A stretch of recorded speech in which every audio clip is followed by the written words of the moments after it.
অহংকার করিস না। এই পৃথিবী কাউকে থাকতে দেয় না, কিছুই নিয়ে যেতে দেয় না।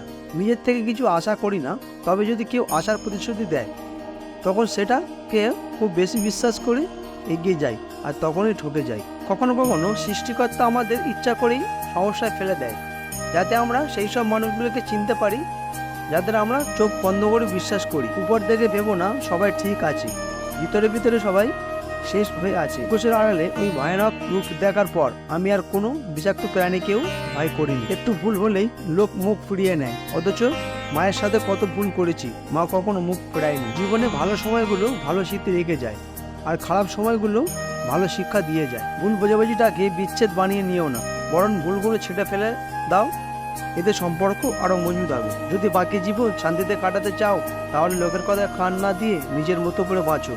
কেউ চেয়েও পায় না, আর কেউ পেয়েও তার গুরুত্ব বোঝে না। অপেক্ষার সময়টুকু কি যে ভীষণ সুন্দর, তা কেবলমাত্র অপেক্ষা করালেই বোঝা যায়। সফল হতে হবে তাদের জন্য যারা তোমাকে অসফল দেখতে চেয়েছিল। বিয়ের আগে স্ত্রীর প্রেম ছিল ভাই, আজকাল এটা কোনো ব্যাপার না। আপনার স্ত্রী যদি আগে সব কিছু ভুলে আপনাকে গ্রহণ করে, তাহলে মেনে নেওয়া স্ত্রীও।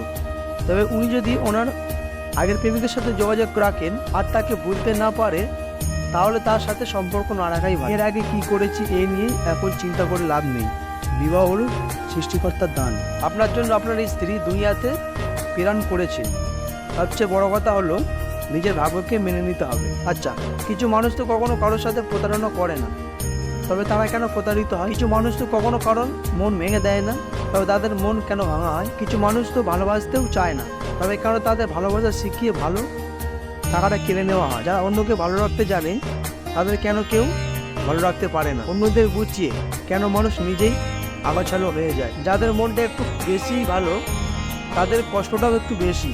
তাহলে কি এটাই বাস্তব? খুব পছন্দের মানুষের সাথে খুব বেশি কথা বলতে নেই, এতে গুরুত্ব কমে যায়। একটু কথা কম বলা, কিছুটা দূরত্বে থাকা ভালো, এতে গুরুত্ব থাকে, জানার আগ্রহ থাকে, একটা টান থাকে। কিন্তু সমস্যা হলো, যাকে আমাদের ভালো লাগে তার সাথে আমরা সবসময় বেশি কথা বলতে চাই। সারাদিনের ঘটনাগুলো তাকে না বলতে পারলে আমাদের অস্থিরতা শুরু হয়ে যায়। তার ব্যাপারে জানার তীব্র আগ্রহ কাজ করে। ধন্যবাদ আপনাদেরকে আপনাদের মূল্যবান সময় নষ্ট করে ভিডিওটি দেখার জন্য। যদি ভিডিওটি ভালো লাগে থাকে, তাহলে লাইক, শেয়ার, সাবস্ক্রাইব করতে ভুলবেন না, কারণ আপনাদের একটি লাইক, শেয়ার ও সাবস্ক্রাইব আমাকে পরবর্তী ভিডিও বানাতে উৎসাহিত করে।